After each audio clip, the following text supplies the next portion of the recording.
Carl Jung often spoke of the dark night of the soul, a period of total spiritual desolation that, while terrifying, is the necessary precursor to a massive expansion of consciousness. This is not a moment of simple relief or clarity. It does not feel like a victory in the beginning. It feels like a death. It is a moment of psychic violence, comparable to an amputation. It is the tearing of a spiritual umbilical cord that has, for months, years, or even decades, fed the empath a poisonous mixture of manufactured euphoria and soul-crushing devastation. Conventional psychology often reduces the trauma bond to behavioral conditioning, an addiction to intermittent reinforcement, or a biological craving for dopamine and oxytocin. While this is chemically true, Jungian psychology offers a far more terrifying and profound explanation. Jung suggests that the trauma bond is a modern manifestation of what he called participation mystique. This is an ancient, primitive state of unconscious identity merger, where the empath has lost the sacred boundary between their own soul and the predator who is consuming it. You do not just love the narcissist, you have been psychically metabolized by them. Therefore, the moment this bond is broken is not merely a breakup, it is an exorcism. It is the violent, necessary process of reclaiming a stolen soul from a host that has no intention of letting it go. Today, we're going to deconstruct the anatomy of this specific moment with forensic precision. We will explore what happens in the unconscious mind of the empath when the illusion finally cracks, the terrifying void that follows the rupture, and why Jung believed that this exact moment of breaking is the most critical threshold in human development. It is the dangerous crossroad where the empath either descends into permanent cynical victimhood or ascends into what we call sovereign immunity.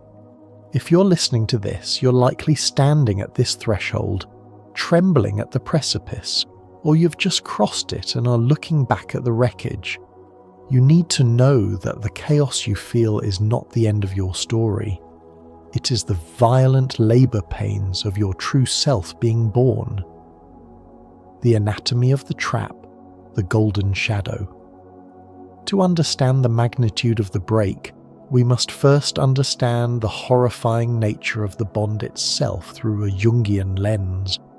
Why could you not leave? Why did you stay when the abuse was obvious? The narcissist did not hook you with their strength, they hooked you with yours. Jung taught that the shadow is not just the dark repressed parts of us, our rage, our greed, our shame. There is also the golden shadow. This consists of your unacknowledged greatness, your dormant power, your divine capacity for unconditional love, and your immense creative potential. The empath, often raised in environments where they were taught to diminish themselves to survive, projects this golden shadow onto the narcissist. When you looked at the narcissist in the beginning, during the love bombing phase, you were not falling in love with a separate human being. You were falling in love with the reflection of your own light, which they mirrored back to you with terrifying precision. They became a screen onto which you projected your own divinity. The trauma bond, therefore, is a tragic case of mistaken identity. You believed they were the source of the magic. You believed they were the sun. The moment of breaking the bond is the horrifying yet liberating realization that the light was yours all along, and they was merely the dark moon reflecting it. They were the thief wearing your clothes, the moment of rupture, enantiodromia. Let us analyze the specific psychology of the break. Jung's private journals describe a phenomenon he called enantiodromia. This is a Greek principle meaning that which becomes its opposite. It is a law of the psyche stating that when a psychological force reaches its absolute extreme, it does not fade away. it instantly flips into its opposing state. For years, the empath is enslaved by their devotion. You forgive the unforgivable. You rationalize the cruelty. You pour your empathy into a black hole, believing that if you just give a little more, the hole will fill. You exist in a state of hyper-devotion. Then, the moment arrives. It rarely happens during the loud, chaotic fights. It often happens in the quiet. It happens in the silence between lies. You look at your tormentor across the table, perhaps while they are mid-sentence, spinning another fabrication or projecting their shame onto you. And suddenly, the God image you had projected onto them evaporates. The veil is torn. You don't see a monster of mythic proportions anymore. You don't see a lover who is misunderstood. You see a small, frightened, undeveloped child acting out a script of control because they have no authentic self. In that split second, enantiodromia strikes. Your obsession doesn't turn to hate, because hatred is still a bond. Hatred still requires emotional investment. It turns to something far more dangerous to the narcissist: indifference. This is the moment the narcissist fears most. It is the moment the empath psychic fuel line is cut. It is the moment you stop feeding the ghost. The withdrawal, psychic, the bends. But why is this moment so physically and psychologically agonizing? Why do empaths feel like they are physically dying when they finally detach? Jung would argue that the trauma bond is a form of folie à deux, a shared psychosis. The narcissist demands that you live in their false reality, a fantasy world where they are the center of the universe, where they are perfect and you are the flaw. To survive in the relationship, the empath must dissociate from their own intuition. You have to agree to live in their hallucination to keep the peace. You sacrifice your reality to maintain the connection. When you break the bond, you are ripping your consciousness out of that shared fantasy and landing hard in the cold, brutal air of reality. This causes a phenomenon Jungians might call psychic the bends. You have surfaced too quickly from the depths of their delusion. Your nervous system goes into shock. You experience withdrawal, shaking, panic attacks, and a terrifying sense of emptiness. This emptiness is not just sadness, it is existential. This phase is what alchemists and Jung called the negredo, the blackening. It is the decomposition. It is the burning away of everything false. When the bond breaks, you are left with a massive void where the narcissist used to be. The danger, and this is where many fail, is that the empath, terrified of this silence and this void, will rush back to the narcissist just to feel full again, even if they are full of poison. But you must understand this. The void is not empty. The void is space. It is the clearing where your true self is waiting to be planted. If you can stand in that void, if you can hold the tension of that emptiness without running back to the source of your pain, that is where the miracle occurs.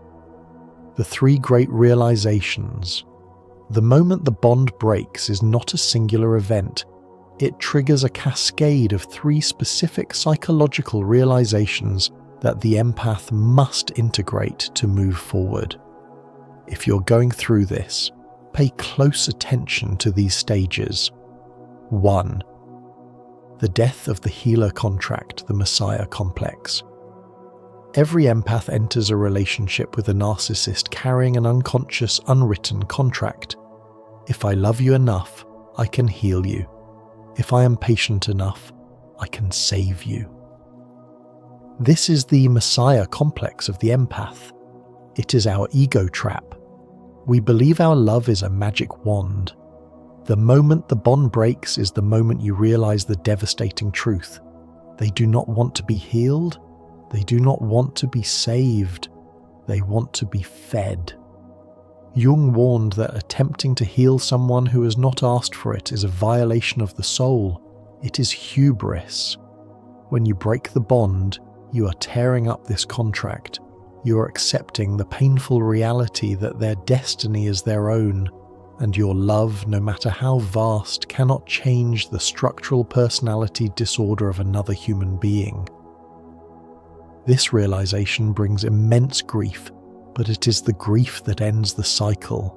You are retiring from the job of savior. 2. The withdrawal of projections, eating the shadow. This is the most difficult step, and the one most people avoid. You must take back the qualities you assigned to them. You thought they were powerful? No, you gave them your power by submitting to them. You thought they were the source of love? No, you were the vessel of love pouring into them, mistaking the echo for the voice. Breaking the bond requires you to eat your own shadow. You must admit that you participated in your own subjugation. You must admit that you stayed longer than was safe because you were addicted to the potential of who they could be, rather than the reality of who they were. You fell in love with a ghost. This radical accountability destroys the victim mindset. You're no longer a victim, you're a volunteer who has finally decided to resign. 3. The recognition of the archetypal predator. For a long time, the empath rationalizes the abuse by viewing the narcissist as a wounded child. This keeps the bond alive because your empathy cannot bear to abandon a wounded child. The moment the bond snaps is usually the moment you see the predator behind the mask. Jung spoke of archetypal evil, a force that is anti-life, a force that feeds on the destruction of light. When the empath finally sees the cold, calculating nature of the narcissist's manipulation, when you realize the tears were fake, the apologies were strategic, and the confusion was manufactured to make you question your sanity, the bond dissolves. You cannot bond with a predator once you see its teeth. You can only survive it. You realize you are not in a relationship. You are in a food chain. The aftermath, the rise of the sovereign. So, what happens to the empath who successfully endures this rupture and refuses to go back? This is where Jung's dangerous revelation comes into play. The empath who survives the breaking of a trauma bond does not go back to being who they were before. That person is gone. They become something entirely new. They develop what Jung termed the transcendent function. This is the psychological ability to hold two opposing truths at once without collapsing. You can feel love for the person they pretended to be, and total rejection of the person they actually are. You can feel the searing pain of the loss, and the ecstatic joy of the freedom simultaneously. This creates a new psychological skin. Before the bond broke, you were porous. You absorbed everyone's emotions like a sponge. After the bond breaks, you become selective. You develop a barrier that filters out malevolence while still allowing imbenevolence. This is the birth of the sovereign empath. The sovereign empath is terrifying to the narcissist. Why? Because the sovereign empath has dead eyes regarding the narcissist's games. When the narcissist tries to hoover, to provoke, to gaslight, or to use guilt, the sovereign empath does not react. They do not explain. They do not defend. They do not justify. They simply observe. Jung would say that the empath has withdrawn their libido, their psychic energy, from the object of their obsession. Without that energy, the narcissist begins to starve. This is often when the narcissist spirals into collapse or rage, because they have lost their primary battery. But the sovereign empath watches this collapse not with glee and not with pity, but with a grounded detachment. The danger zone, the temenos. A warning must be given. Jung noted that the transition period, the days and weeks immediately following the break, is the most dangerous. This is when the psyche is raw and open. This is when the orphan child within you is screaming for comfort and familiarity. During this phase, you must engage in what Jung called active imagination and self-parenting. You must become the fierce protector of your own inner child. When the urge to contact them rises, and it will rise like a fever, you must recognize it not as love, but as a symptom of withdrawal.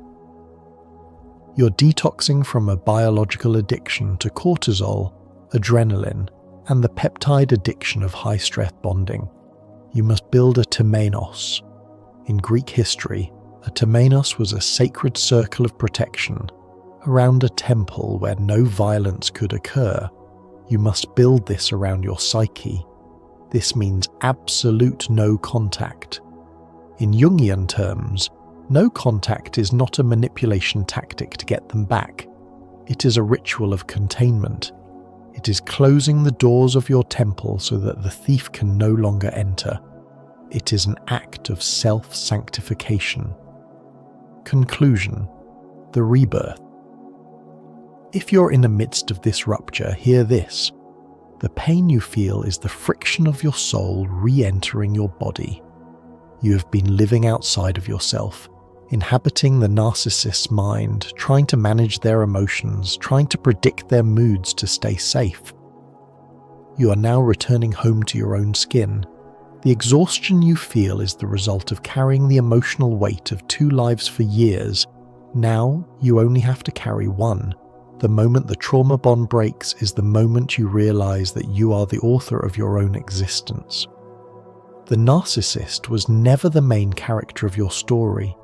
They were merely the antagonist sent to force you to level up. Jung believed that we do not grow without suffering. The narcissist, in their cruelty, forced you to find a strength you did not know you possessed. They pushed you into the underworld, but they couldn't keep you there. You have broken the chain. You have seen the man behind the curtain and he is small. You have faced the shadow and you did not blink. As you integrate this experience, you will find that your empathy has changed. It is no longer a weakness that can be exploited by anyone with a sad story. It is a sword. You can see through masks. You can smell inauthenticity. You can detect a predator from a mile away because you have survived the bite. You have paid a high price for this wisdom, but it is yours to keep. This is the final stage of the empath's journey, from unconscious victim to conscious survivor to sovereign master of the psyche. If you have felt that snap, that defining moment where the illusion died and you finally saw the truth, then you have initiated your own rebirth. Do not look back. There is nothing there for you but a ghost story. Look forward into the void and fill it with your own light. If this speaks to the transformation you're experiencing, if you have felt that moment of rupture, comment below with the affirmation, "I have broken the bond, I am sovereign." Thanks for watching, see you in the next video.